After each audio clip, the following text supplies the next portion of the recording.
Amém? Você está pronto para receber uma palavra escatológica? Está mesmo? Amém. Então vamos falar um pouco sobre escatologia. Tem uma série de ministrações que eu chamo de insight escatológico. O irmão pode colocar aí. Na verdade são quatro ministrações, 4 dias distintos, não é? Mais ou menos 1h10, 1h15, cada uma delas. E eu tenho 2 oportunidades, eu escolhi aqui a dedo que eu vou tratar com vocês, está certo? Então, dentre as 4 ali, eu escolhi falar hoje sobre a divisão das eras. Está certo? Enquanto eu vou falar sobre a divisão das eras, identificando a transição das eras com vocês, vou apresentar para vocês 3 razões pelas quais a igreja não passa pela tribulação. Isso é resultado de um livro meu chamado 7 razões pelas quais a igreja não passa pela tribulação. Como não dá para tratar, das 7 eu peguei as 3 principais, né? Deu uma espremida. Vamos tratar aí 3 razões pelas quais a igreja não passa pela tribulação. Também vou estar mostrando para os irmãos quem detém a manifestação do anticristo. É a igreja ou é o Espírito Santo? Vamos falar sobre isso hoje. Quem está animado aí? Amém. Glória a Deus. Então vamos iniciar logo, né? Glória a Deus. Então, o que é um insight? Um insight é uma percepção e a gente tem de um determinado assunto. Então, a minha percepção escatológica eu vou passar para vocês. O que é escatologia? Escatos é fim e logia vem de logos, estudo. Escatologia, então, é estudo do fim ou estudo das últimas coisas. Então, o meu insight, hoje, a minha percepção das últimas coisas, eu vou passar para vocês, pelo menos uma parte disso, né? Eu espero que você fique impregnado. Amém? Vamos lá, então, vamos avançar, divisão das eras. E eu quero te falar sobre o conceito bíblico de eras. Pode passar o próximo, por favor. A palavra, passa um de cada vez, por favor. Isso. A palavra grega para eras ou século é a palavra aion. Aion é a palavra grega para século, tanto faz, século ou era. Pode passar o próximo. É a mesma coisa. Passa também o próximo, por favor. E significa o sistema desse mundo, ou o curso desse mundo. A Bíblia fala em 2 Coríntios, capítulo 4, versículo 4, que o Deus desse século cegou o entendimento dos incrédulos, para que não lhes resplandeça a luz do Evangelho, da glória de Deus, o qual é a imagem de Cristo. Nós sabemos que existe um Deus nesse século, e esse Deus é Satanás, e ele está governando esse mundo, o sistema desse mundo. Jesus disse, aí vem o príncipe desse mundo, e ele nada tem em mim. Falando que existe um governo nesse mundo. Deus ainda não está governando esse mundo. Porque se Deus estivesse no governo do mundo, o mundo não estaria desse jeito. Mas vai haver um tempo em que isso vai se manifestar. E existe uma data para isso acontecer. E a gente vai falar um pouco sobre esse tempo, onde Deus vai promover mudança, transição nas coisas. E as coisas vão ficar muito boas. E nós já estamos nesse reino. Essa é a nossa grande vantagem, né, gente? Glória a Deus, já somos participantes disso. Essa palavra era, né? Você já leu na sua Bíblia, ou século. Vou te mostrar que sim, daqui a pouco. Passa aí o próximo, por favor. A crença judaica das eras. A gente tem que entender que a nossa Bíblia, ela foi escrita, em maior parte, por judeus. É preciso amadurecer essa questão. Ela foi escrita em grande parte por judeus. Cerca de 40 autores diferentes, 39 autores eram judeus, apenas um não era. Apenas Lucas, o médico, era grego. Os demais, todos eram judeus. Então, eles escreveram o Novo Testamento debaixo de uma mentalidade judaica. É preciso amadurecer isso. As crenças judaicas estão impressas no Novo Testamento, porque são promessas que foram feitas lá atrás aos pais pelos profetas. É preciso entender essa questão, para que você possa amadurecer algumas coisas. Então veja que o judeu acreditava em 2 eras. Em quantas eras? 2 eras. A era presente, pode passar o próximo, pode passar também, a era presente, e a era, pode passar o próximo, vindoura. Eles criam em 2 eras. Essa era que nós estamos e a era vindoura. A era presente é cheia de maldade, adultério, prostituição, destruição, morte. Então o judeu acreditava que um dia essa era má iria terminar, iria chegar ao fim. A crença judaica é essa. Os profetas falaram sobre isso. Essa era vai ter fim, ela vai passar e virá uma nova era cheia de paz e de prosperidade sob o governo do Messias. Eles acreditavam que apenas Deus teria poder o suficiente para fazer essa transição. Apenas Deus poderia colocar a mão dele no curso da história e intervir, trazendo uma nova era, onde não haveria mais morte, prostituição, não haveria mais pecado. Só Deus poderia fazer isso com a mão dele. Na crença judaica, quem traria essa nova era é o Messias com a sua vinda. Cristo, então, o Messias prometido, com a sua vinda, ele traria também o reino. E ele iria governar a partir de Jerusalém. O que eu estou fazendo com vocês aqui é fazendo um apanhado geral das profecias e pegando só o que há de melhor e pontuando as coisas, para que a gente possa caminhar nessa aula hoje. Para que você entenda que existe um plano em curso. Amém? Um plano em curso. E o judeu também acreditava que entre uma era e outra tinha um intervalo de tempo. Pode passar? Que a gente chama de transição das eras, conhecido como, e vai durar quanto tempo? Pode passar o próximo. 7 anos. Isso aqui, os profetas, eles mostraram isso de uma forma muito larga, principalmente Daniel mostrou isso aqui de uma maneira bem clara. Então veja, nós vemos a era presente, a era que nós estamos, uma era prometida, a era vindoura, que vai se apresentar, Jesus vai trazer essa era. Entre uma era e outra, um período, um intervalo de tempo, que nós conhecemos como tribulação. E vai durar 7 anos. E esse será o pior período da humanidade.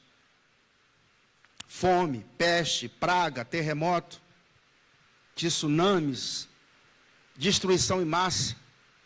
Isso vai acontecer. Cristo interrompe a tribulação com a sua vinda. Ele vem no final da tribulação.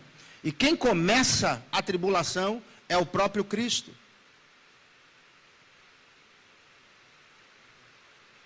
Quando você vai para o livro do Apocalipse, do capítulo 6 ao 18, é manifesto ali a tribulação.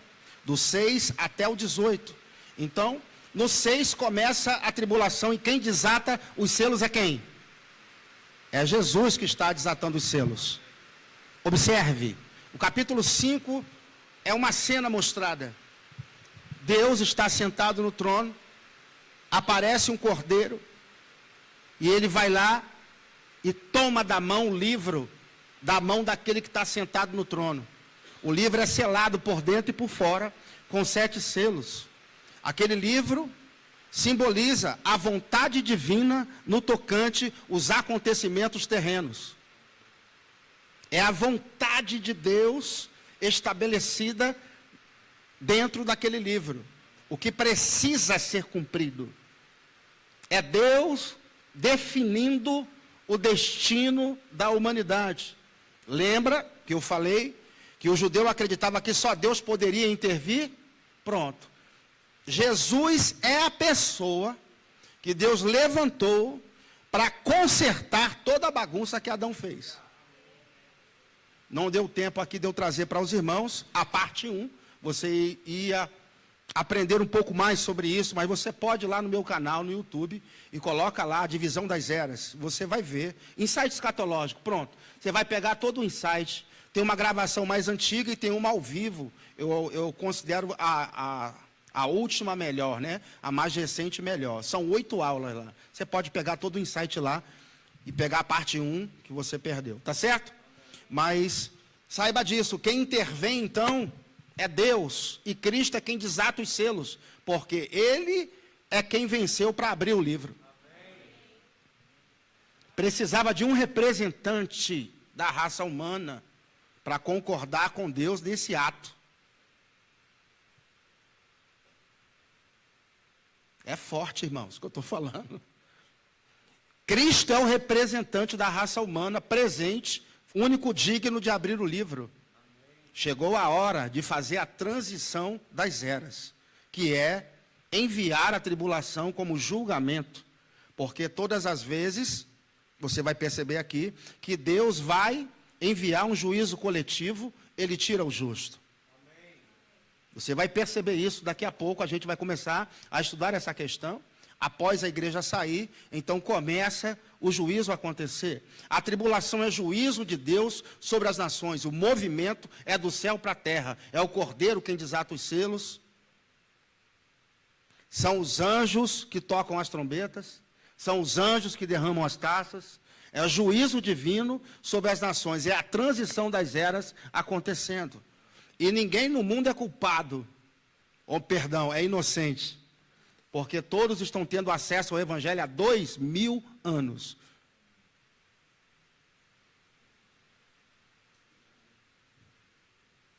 Deus faz tudo certinho, viu, irmão? Tudo no script, tudo bem certinho. Vamos avançar? Glória a Deus. Então passa ao próximo, por favor. Eu quero te mostrar algumas passagens que mostram as eras. Olha só, você já leu esses textos? Pode passar, por favor. Efésios 1, 21. Acima de todo principado e o quê? E mais o quê? E de todo nome que se possa referir, não só nesta, mas também na era vindoura. Observe que eles criam em duas eras ou não criam? Criam. Essa era e a era, eles aguardavam que a era vindoura ia chegar.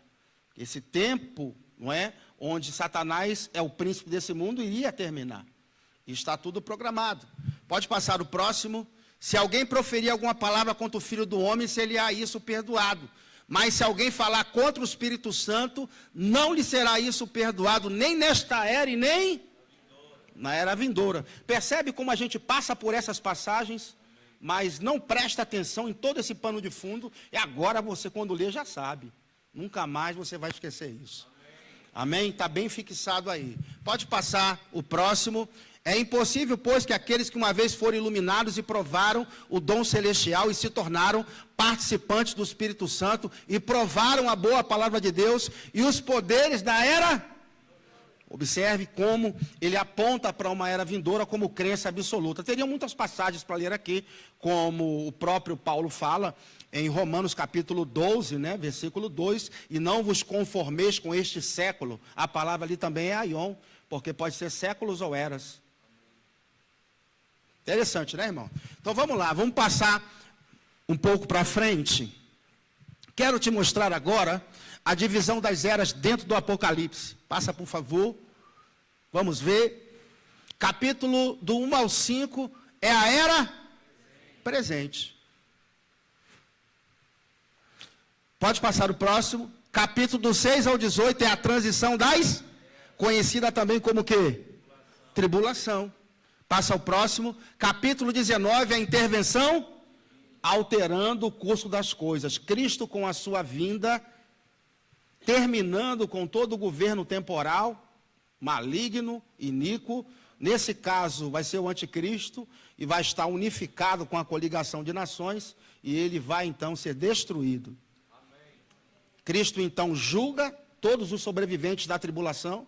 Quem é justo entra para o reino e quem é ímpio é eliminado. A gente chama isso de julgamento das nações. Você pode ler depois, Mateus capítulo 25. Ali ele separa as ovelhas dos bodes. Ou, se você preferir, segundo as parábolas do capítulo 13 de Mateus, o joio do trigo, ou peixes bons dos peixes maus. Está lembrando das parábolas?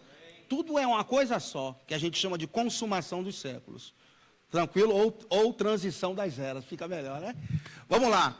Pode passar o próximo, por favor. Capítulo 20 é a era vindoura, sendo o quê? Ou seja, Cristo governando por 1000 anos. Quem vai governar com ele aí, ó? Aleluia.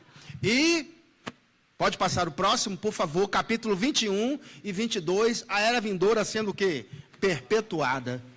Ou seja, na eternidade. Ou seja, é a última vez que Satanás vai botar banca aí, vai ser durante o período da tribulação para quem ficar. O período de malignidade vai ser muito ruim nesse período. Quem estiver vivendo aqui, não é? Mas vai ser a última vez que ele vai botar alguma banca. Quando Jesus voltar, Jesus o prende. Amém, irmãos? Amém. Vamos lá. Então, olha só. Do 6 ao 18 é o quê? A transição das eras, que nós conhecemos como o quê? Tribulação. E existe uma discussão muito grande. Será que a igreja passa ou a igreja não passa pela tribulação? Eu vou lhe dar aqui 3 razões, irmãos. 3 razões. Eu acredito que elas são muito fortes para alguém negligenciar. Tá certo? Eu vou lhe dar 3. Tem até mais de 10.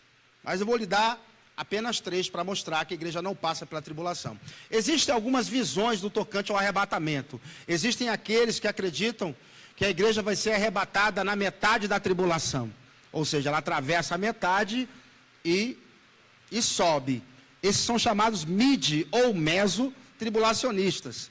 Existem também os pós-tribulacionistas. Esses acreditam que a igreja atravessa toda a tribulação. Ela sobe e desce ao mesmo tempo. É a doutrina do bate e volta, né, irmão? É melhor esperar ele aqui, ele já não está vindo. Existem muitos problemas que são criados com uma fala que a igreja passa pela tribulação. Muitos problemas são criados com isso. Toda doutrina ensinada que causa problema em doutrinas chaves da Bíblia, essa doutrina tem que ser revista. E a gente vai ver que existem muitos problemas com essa doutrina, que pensa que a igreja passa pela tribulação. Vamos ver então se a igreja passa ou não passa? Vamos lá. Apresentar para vocês aí 3 razões. A primeira delas é que Deus jamais condenaria o justo com o ímpio. Nunca,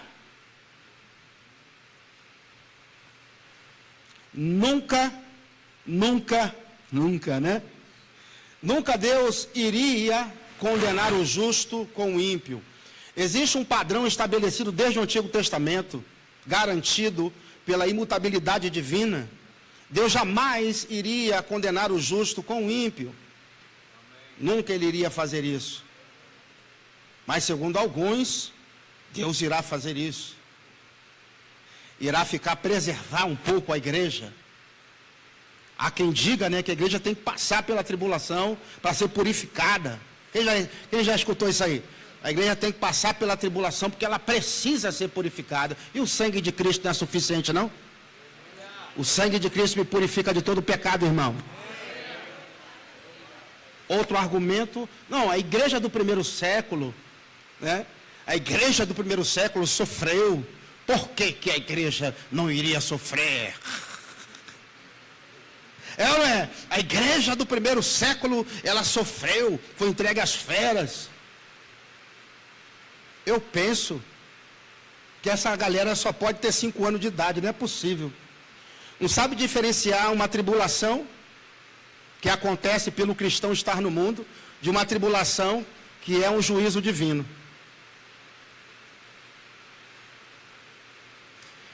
Existe a tribulação que o crente passa por estar no mundo, não é apenas no primeiro século, não.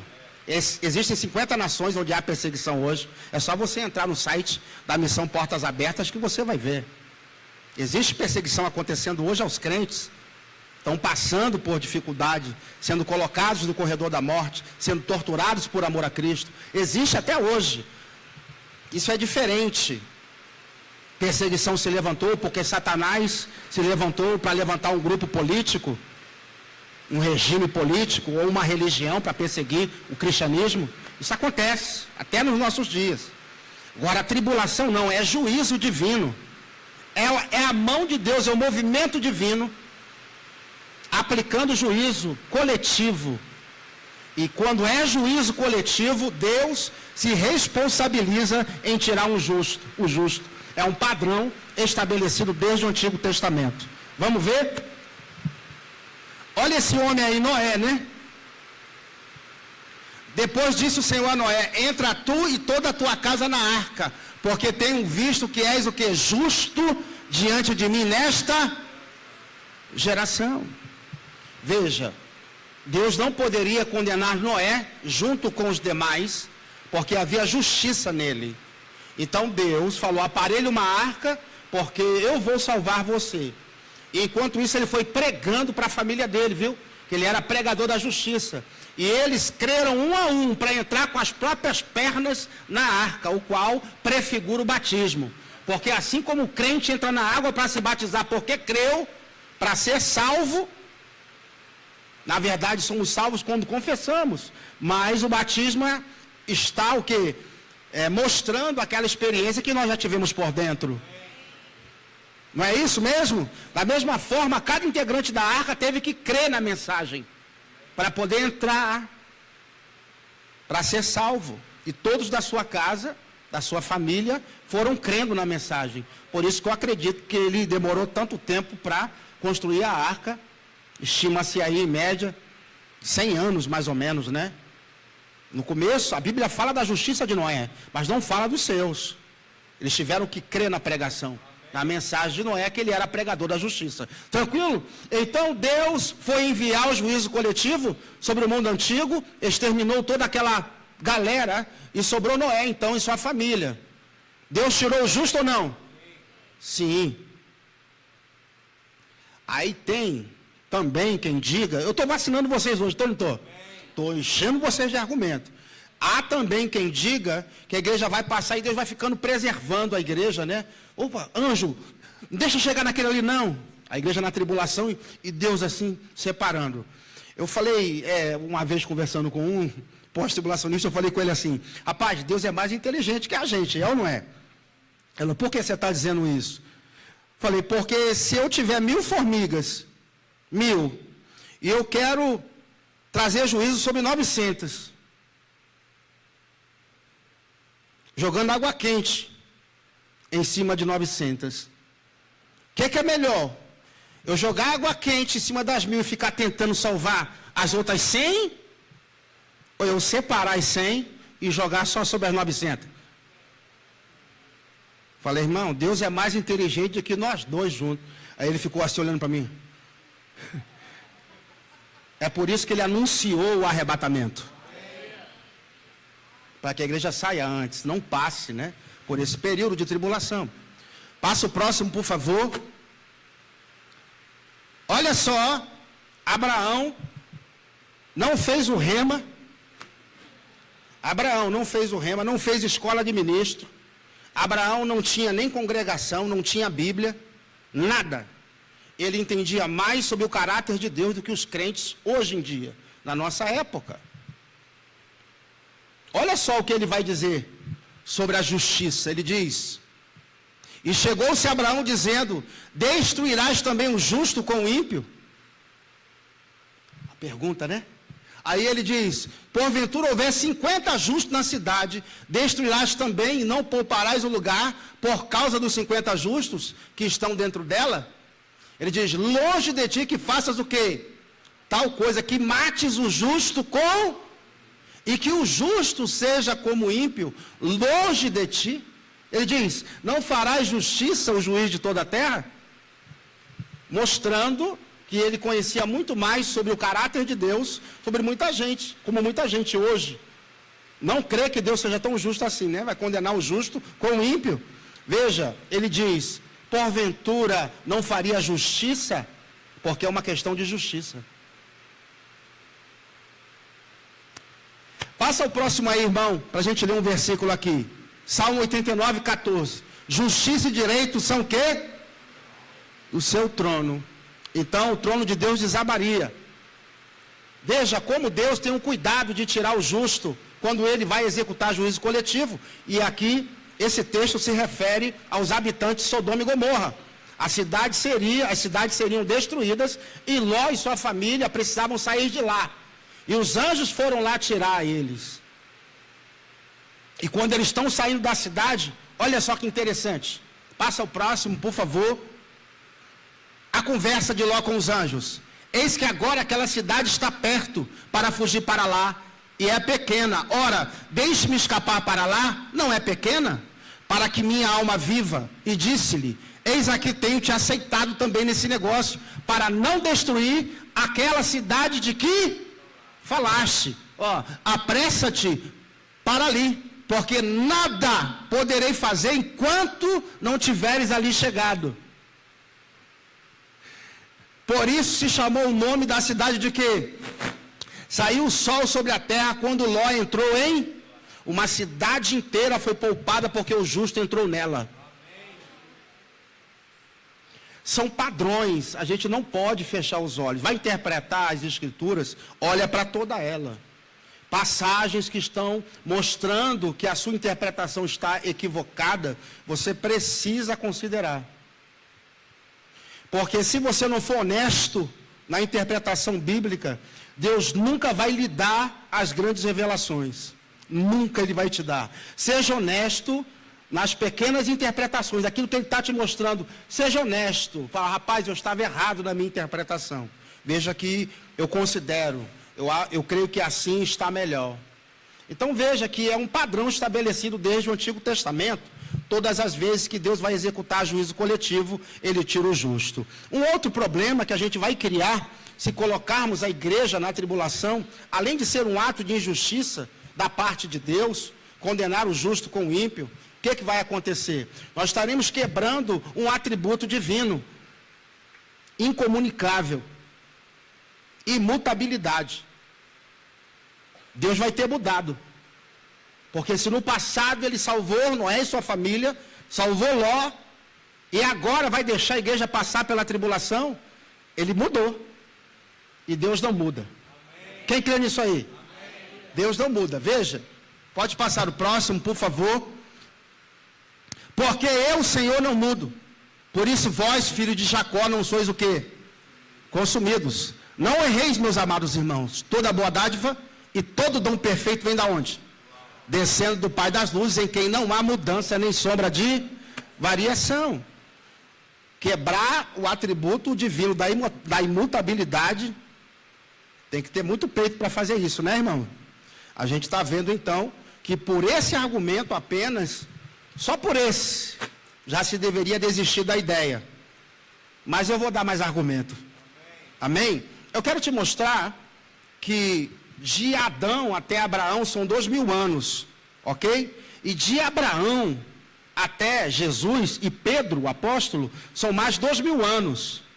Eu quero te mostrar que nesse período Deus não mudou, porque Pedro, na sua carta, ele vai me mostrar o mesmo conceito que eu estou trazendo aqui para os irmãos nessa noite. Vamos ver o mesmo conceito?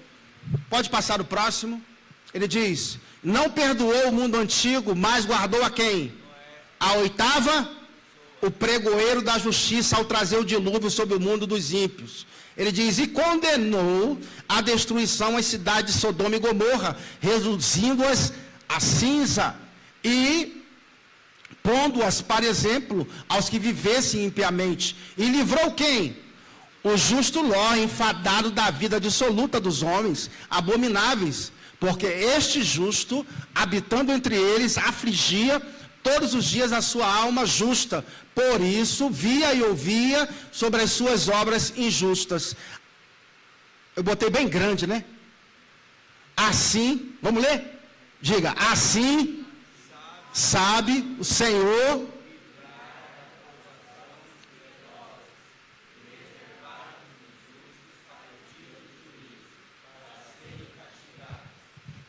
glória a Deus.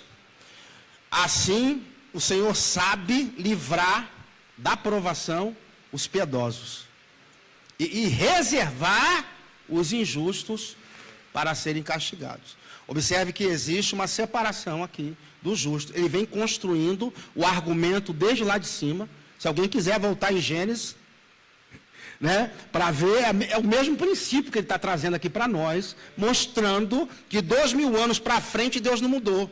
Por que ele mudaria agora? De Jesus para agora? Claro que não, né? Veja, o mesmo princípio. Bom, só por esse argumento aqui estava bom, né, irmãos? Então vamos para o segundo. Por favor. Eu quero agora trazer para os irmãos o significado da palavra ira. Porque Uma irmã, às vezes, me perguntou, a ira de Deus, e Deus se ira? Deus sente ira? Né? Porque você já ouviu falar aí na ira de Deus?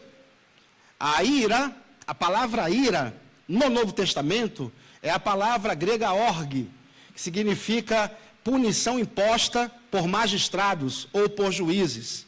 É alguém estabelecendo julgamento. E se um cara matou 100 pessoas a tiros e foi para julgamento, o juiz deu a ele 300 anos de prisão. Para a mãe do assassino, o juiz é uma peste.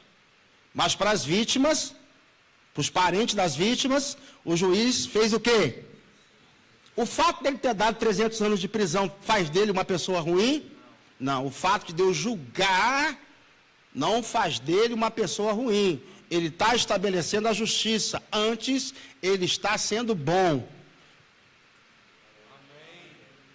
Estabelecendo. Tem que amadurecer para isso também.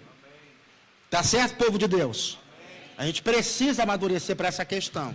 Então, observe bem aqui que a palavra ira no Antigo Testamento, em vários contextos, se refere ao período da tribulação. E eu vou ler no Antigo Testamento apenas um texto, ok? Vou ler Sofonias, o texto que você lê toda semana. Aquele texto que você bota até no imã de geladeira, né? Tenho certeza que você declara a Sofonia. Eu vou ler só esse texto aqui, te mostrando que é um contexto de tribulação. Eu vou te mostrar 3 passagens do Novo Testamento, onde Paulo vai usar a palavra ira, tirando a mesma ideia. Ok? Vamos ver então? Olha só. Concentra-te, examina-te, ó nação, que não tens o quê? Antes que saia o decreto, pois o dia se vai como? Antes que venha sobre ti o dia da ira do Senhor, o dia do Senhor, aquele dia, o dia da ira. Isso se refere tecnicamente ao período da tribulação. Tranquilo? Aí ele fala, sim, antes que venha sobre ti o dia da ira do Senhor. Buscai o Senhor, vós todos os mansos da terra, que cumpris o seu juízo. Buscai a justiça, buscai a mansidão. Porventura lograreis esconder-vos no dia da ira do Senhor. Então, esse termo ira do Senhor, Paulo vai pegar emprestado e vai mostrar que Deus nos livra da ira. Olha só.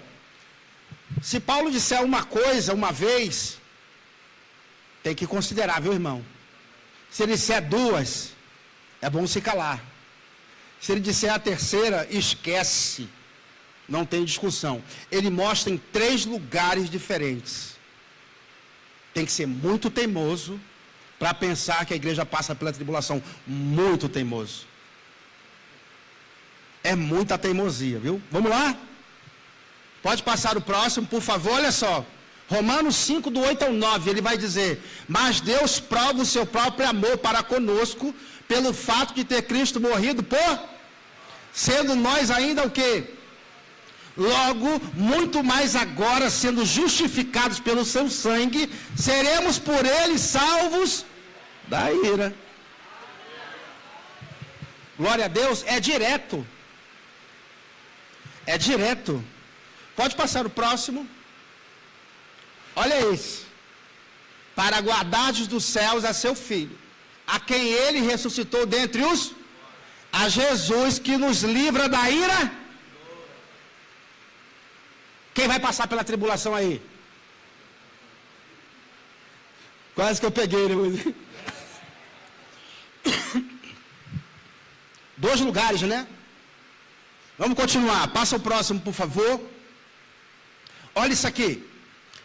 Irmãos, relativamente aos tempos e às épocas, não há necessidade de que eu vos escreva, pois vós mesmos estáis inteirados com precisão de que o dia ou seja, o período da tribulação, tecnicamente falando nesse texto, vem como que? Ladrão de noite. Quando andarem dizendo paz e o quê? Eis que nos sobrevirá repentina destruição. Tá assim? Eis que nos virá. Tá como? Por que lheis e não nos? Está na cara. Porque aqui, no capítulo 4, ele fala sobre o arrebatamento. Antes, versículos antes. É preciso entender as coisas. A divisão de versículos e capítulos da sua Bíblia só começou no século XIII. Foi numa escola de teologia na França, onde um professor de teologia resolveu melhorar, já que os alunos demoravam muito a achar as passagens, resolveu então dividir capítulos e versículos da sua Bíblia. Mas antes era uma coisa só, uma carta só.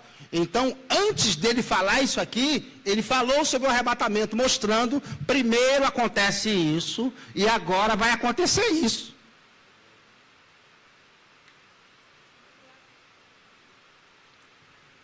Beleza? Vamos ver aqui, ó. Olha só, ele diz: irmãos, relativamente aos tempos e às épocas, não há necessidade que eu vos escreva, pois vós mesmos estáis inteirados com precisão de que o dia vem como ladrão de noite. Quando andarem dizendo paz e segurança, eis que lhes sobrevirá repentina, como vêm as dores, a que está para dar à luz. E de nenhum modo escaparemos. Por que escaparão? Porque a gente não vai passar, né? Beleza? Pode passar o próximo. Aí ele continua. Versículo 8. Nós, agora ele fazendo a diferença. Já não é leis. Olha a diferença. Ele fala: nós, porém, que somos do dia, sejamos o quê? Sóbrios, revestindo-nos da couraça da fé e tomando como capacete a esperança porque Deus não nos destinou para a ira. Aí ele diz: mas para alcançar a salvação mediante o nosso Senhor Jesus Cristo. Glória a Deus. A ira de Deus não é a tribulação. Já escutei isso aí já. Leia o relato daquelas pessoas que estão se escondendo nas cavernas após a abertura do 6º selo. Eles vão dizer assim: que alguém nos livre da ira de Deus, porque chegou o grande dia da ira deles, se referindo ao Cordeiro, e Deus manifestando então o juízo, porque capítulo 6 de Apocalipse já é a tribulação. Beleza, gente? Então, segunda razão pela qual a igreja não passa pela tribulação: Deus não nos destinou para a ira. Tranquilo? Vamos para a terceira.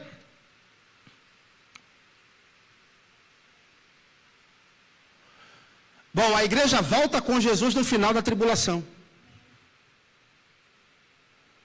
Se ela volta com Jesus no final da tribulação, como que ela pode estar passando pela tribulação? Não é onipresente nem nada, né, irmão? Olha, eu vou te mostrar aqui uns 5 ou 6 textos, mais ou menos, mostrando que a igreja volta com Jesus no final da tribulação. A igreja é arrebatada antes, fica com Cristo 7 anos, onde vai ocorrer o casamento, tá certo? E no final dos 7 anos de tribulação, a igreja volta com Jesus. Amém?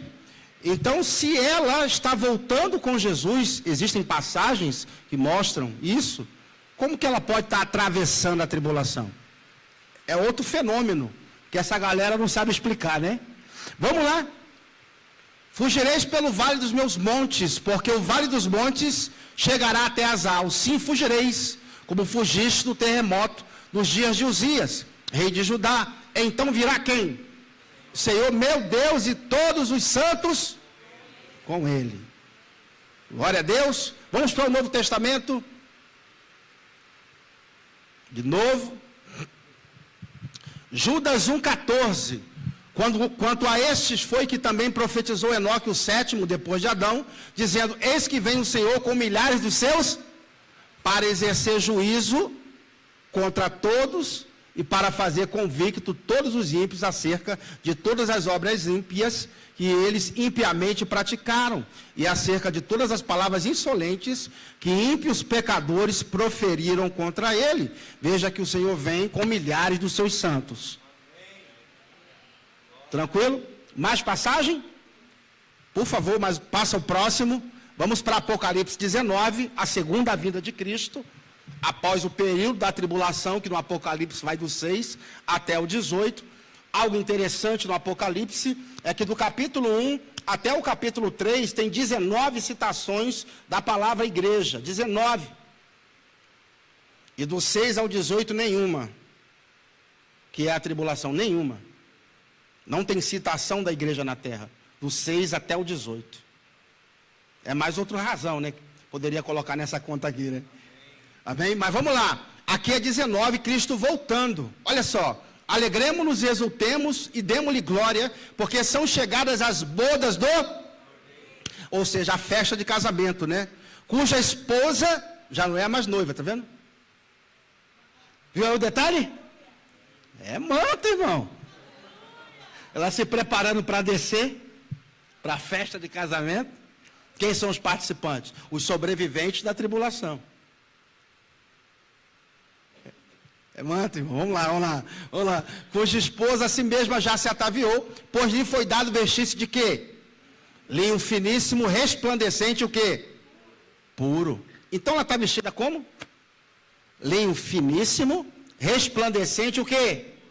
Puro. Guarda isso, porque o linho finíssimo são os atos de justiça dos santos. Vamos ver ela voltando agora? Passa o próximo, por gentileza, ó. O céu aberto, eis um cavaleiro branco.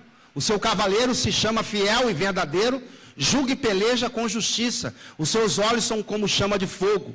Na sua cabeça há muitos diademas. Tem um nome escrito que ninguém conhece, senão ele.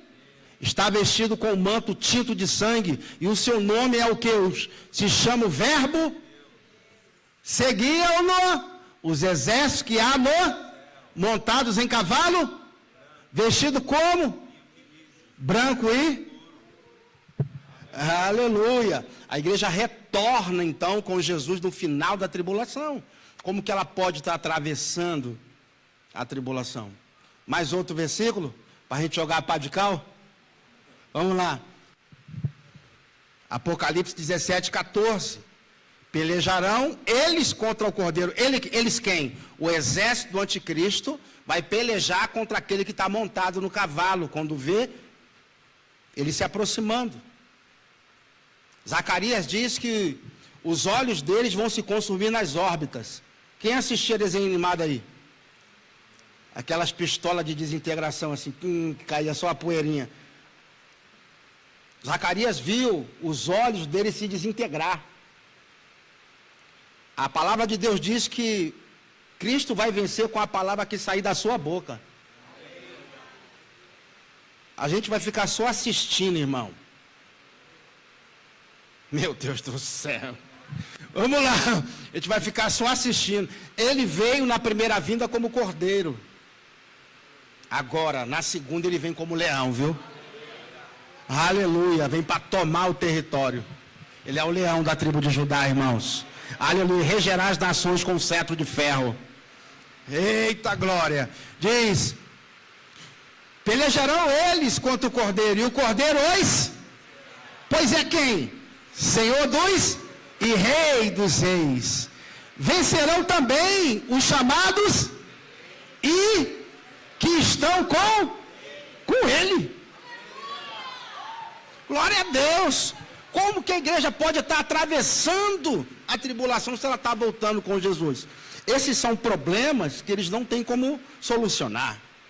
Se quebra muita coisa para você que quer que a igreja passe pela tribulação. Mas é interessante que essa turma vai subir, que a misericórdia divina é grande, viu, irmão?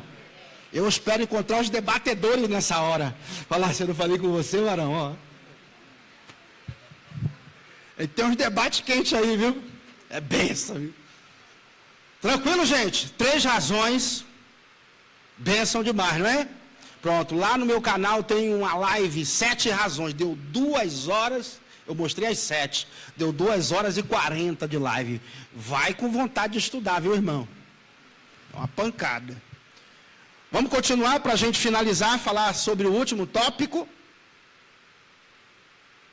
Sair dessa bolinha, né? A identidade do detentor. Alguém precisa sair para o anticristo se manifestar.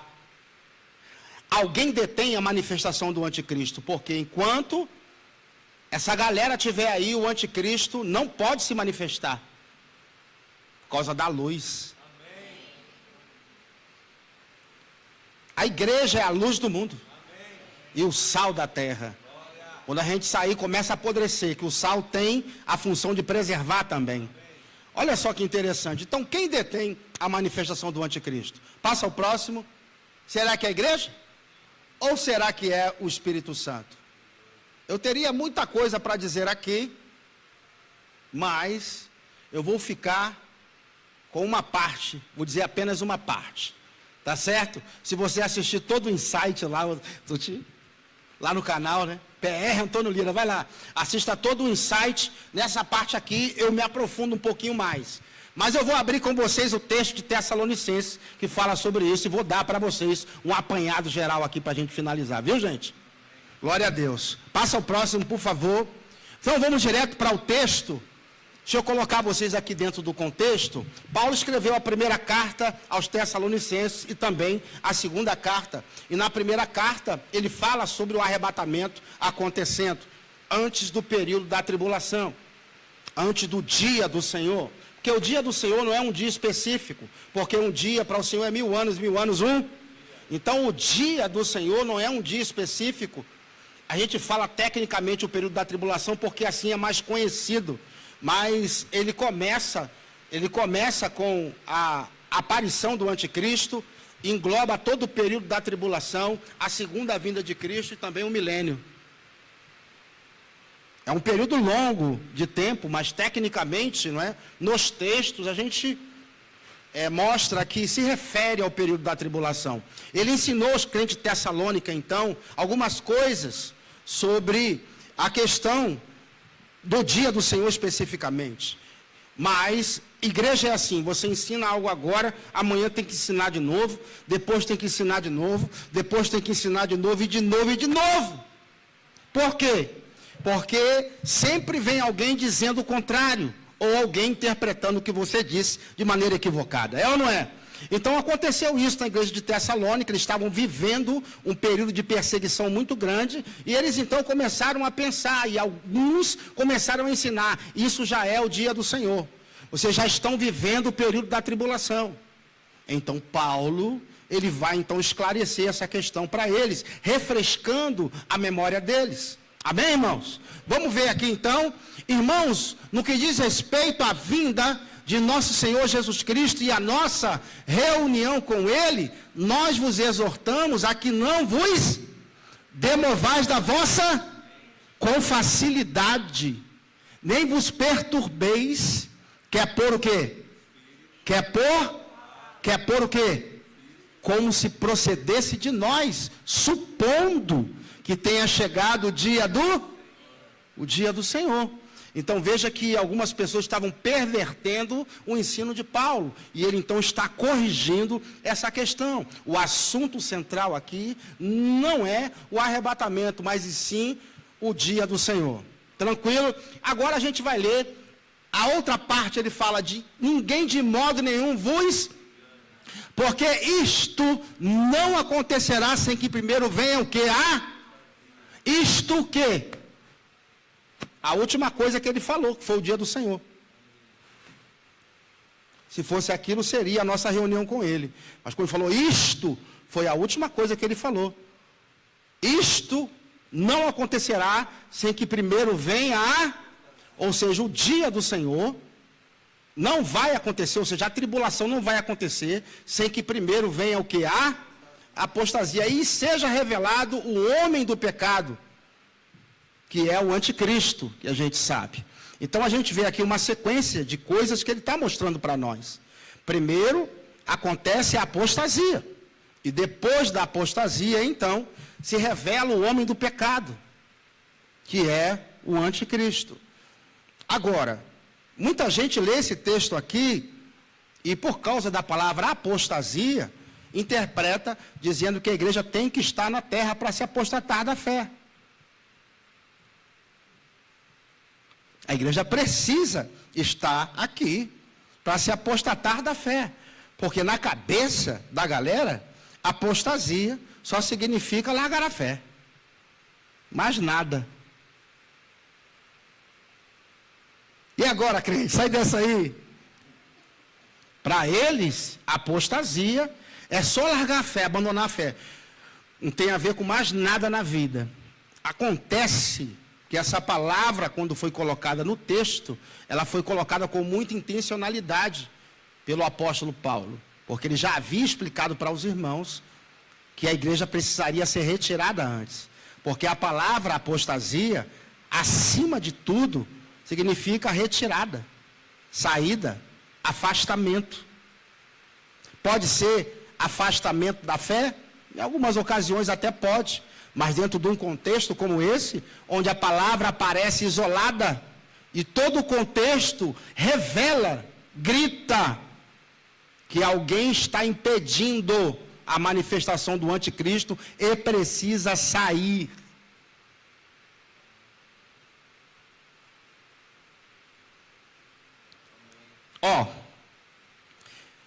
As palavras elas vão mudando com o tempo.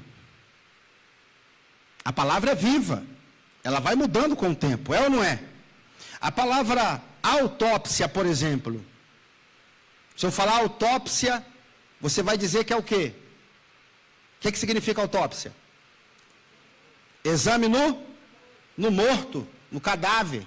Agora, veja se a gente for olhar a raiz da palavra autópsia. Auto é em si mesmo, e psia é exame.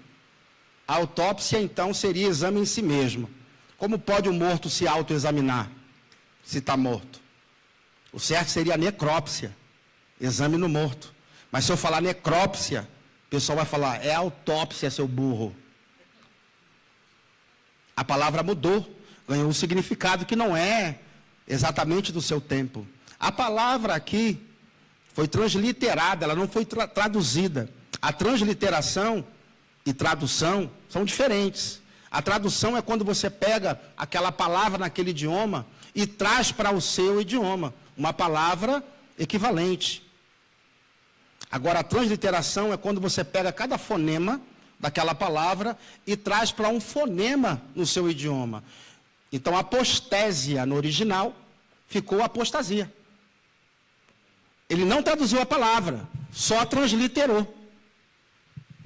Diferente da palavra apisteme, que está lá em 1 Timóteo 4:1. Nos últimos dias, alguns apostatarão da fé, dando ouvidos a espíritos enganadores. Ali é apostasia. E a palavra é apisteme, não é apostésia, como aqui. Aqui, a palavra significa saída, retirada. E eu tenho como provar isso. Quem quer a prova aí? Tem. Eu vou te mostrar 7 versões das primeiras Bíblias em inglês, e você vai ver em todas elas sendo colocado no lugar da palavra retirada, ou retirar primeiro. Vamos ver? Glória a Deus.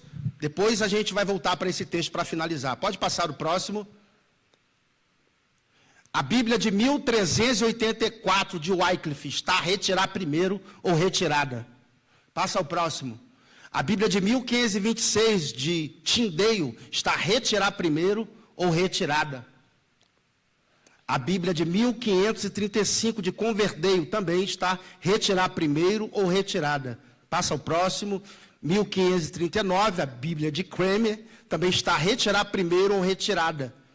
E 1576 de Breches, retirar primeiro ou retirada. Pode passar o próximo. A Bíblia de Theodor Bessa, de 1583, está retirar primeiro ou...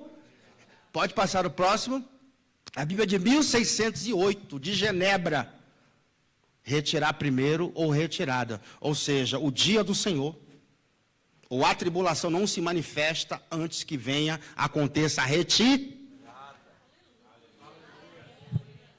A igreja tem que sair primeiro. Paulo está só refrescando a memória dos irmãos. E agora a gente voltando para o texto, a gente vai fazer sentido muita coisa para nós agora. Passa, por favor. E ele continua, ninguém de modo algum vos engane, porque isto, que o dia do Senhor não se manifesta, sem que primeiro venha a retirada. Gostei, viu, irmão? Retirada, diga aí, retirada.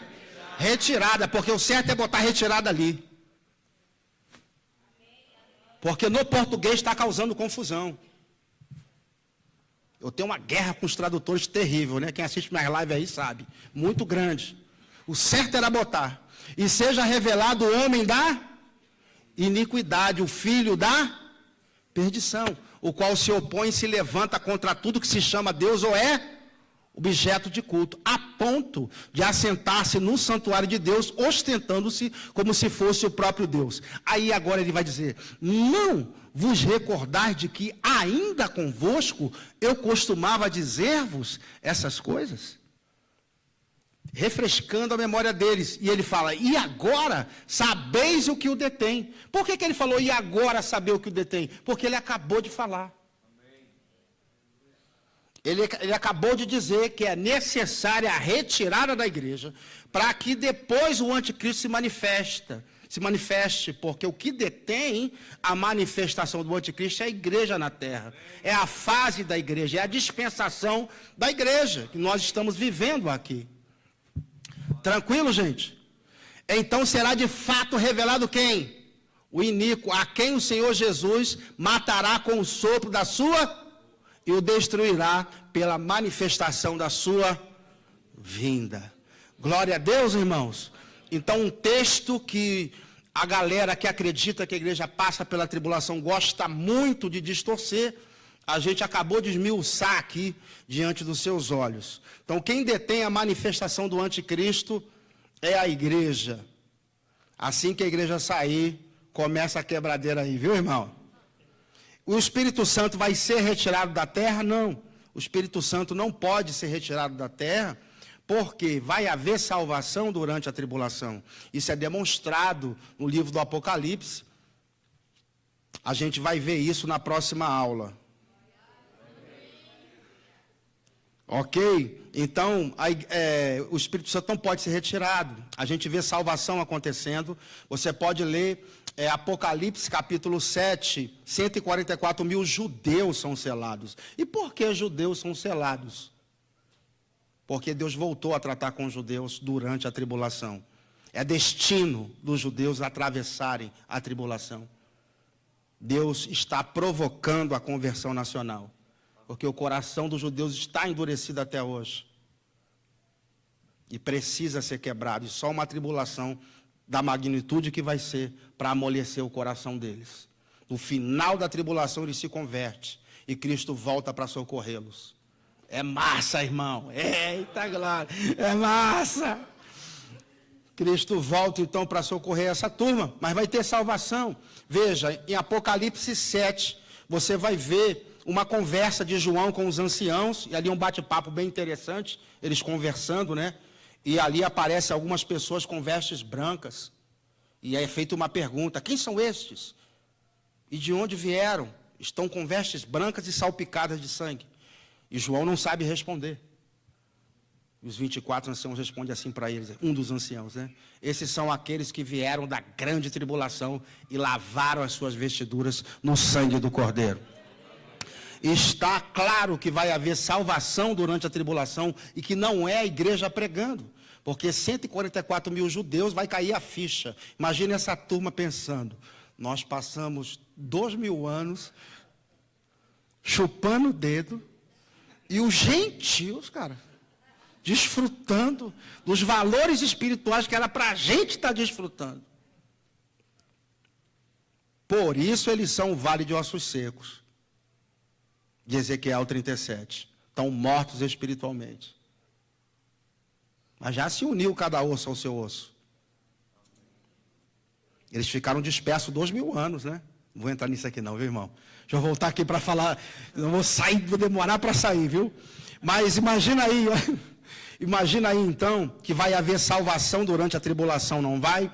A prova de que a igreja não passa pela tribulação, outra prova aqui, irrefutável, é que enquanto a igreja está na terra, Deus nunca permitiu que anjo pregasse o evangelho para ninguém. Quando Cornélio recebe a visita do anjo, o anjo fala para ele assim: manda chamar Pedro, está na casa de Simão o curtidor, à beira-mar. Manda chamar ele, vai te falar as palavras dessa vida. Veja que o anjo não prega, porque enquanto a igreja está aqui, é a função nossa pregar. Aleluia. Agora veja que durante a tribulação, Deus abre exceção. Em Apocalipse 14:6, Deus envia um anjo para pregar o evangelho. E ele sai proclamando o evangelho por toda a terra, mostrando e provando que a igreja não passa pela tribulação. Porque ele está abrindo exceções, porque o desejo de Deus é salvar também aqueles que estão atravessando a tribulação. Vai ter uma colheita de alma enorme durante esse período, porque em meio a catástrofes, doenças, pestes, fome, tragédias de todos os tipos, perseguição, muita gente vai se converter. Muita gente vai se converter. Será uma grande colheita de almas, irmãos. Muita gente vai se converter durante a tribulação. Porque a gente passa uma prova, já vai, corre direto para a igreja. Olha para mim, pastor.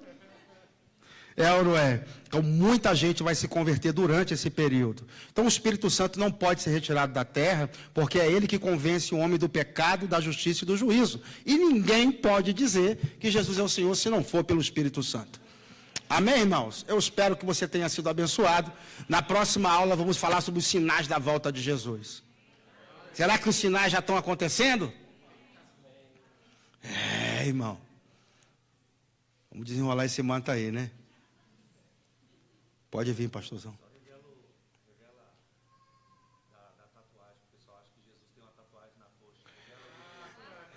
Sim, o pastor falou que chegaram para ele dizendo, vamos botar tatuagem aí, porque Jesus botou a tatuagem na coxa, tem o nome escrito na coxa, né?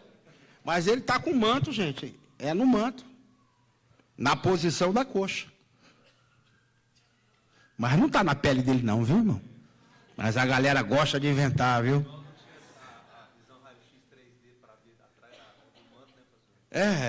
O pessoal está vendo até atrás do manto aí.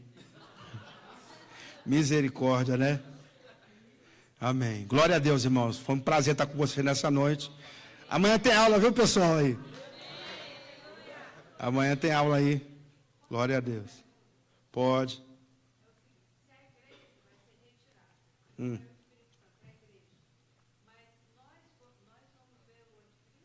Não. A gente sai antes dessa peste se manifestar.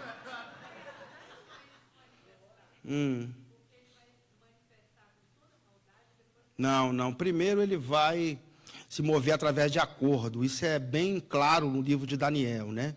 Quando você vai estudar as 70 semanas de Daniel, lá em Daniel capítulo 9, do 24 até o 27, você vai perceber que no final, ali, ele fará um acordo com muitos por uma semana. Uma semana ali, a palavra semana, é a palavra hebraica shabuia, que significa período de 7. No caso, dentro do contexto, são 7 anos. Então, ele vai fazer um acordo com muitos por 7 anos. Eu creio que Israel fará um acordo com ele, de 7 anos. E na metade do acordo, ele vai romper esse acordo. Então, ele começa se movendo através de tratados. Ele não vai dizer, eu sou o anticristo. Ele é bem articulado. Ele é o chifre pequeno de Daniel, a boca que fala grandes coisas. Ele tem um poder para falar, uma influência que vem de Satanás para convencer as pessoas. A igreja? Sobre escatologia? Só aqui mesmo, viu? Porque por aí... Sim. Eu penso que nós podemos garantir a nossa interpretação com textos. Quando eu não tenho textos, eu fico sempre divagando. Então, eu procuro sempre, nas minhas interpretações, colocar texto. Se eu não tenho texto, eu tenho teorias, entendeu?